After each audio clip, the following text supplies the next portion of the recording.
Former President Jagdeo is telling all, or a lot.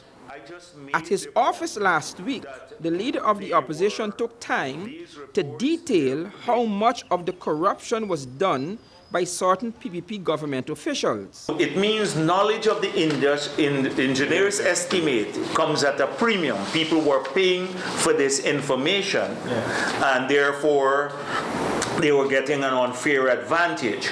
So there was a lot of corruption. Let me give you an example. So the state advertises for a contract. They get an engineer to come up with the price. So assuming this engineer decides that it's $100 million to do the civil works, the state keeps it quietly. Officers of the state would then sell that information to private bidders. According to Jagdeo, he and his cabinet caught wind of how government officials were using the corrupt transactions and stealing billions of dollars. He pointed to this as the reason for his government changing the procurement method in Guyana. This was precisely why we changed the system. So we said, we changed the law. It says that the lowest evaluated bid, that means having fulfilled all the evaluation criteria, it must go to the lowest tender. So it doesn't matter what the engineer's estimate is any longer. It's just a guide to the project.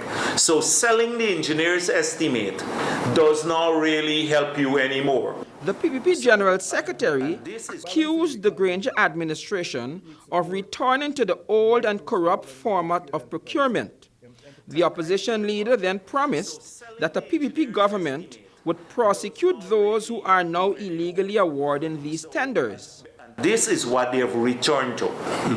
This is what they have returned to in violation of the laws. And a lot of those boards, the tender boards that are awarding this, people will face consequences for breaching the laws. Jagdeo also noted that President Granger's cabinet has retained the no objection power over all contracts in breach of the procurement law. Apparently, this practice is not new. Under his administration, the cabinet also maintained such powers.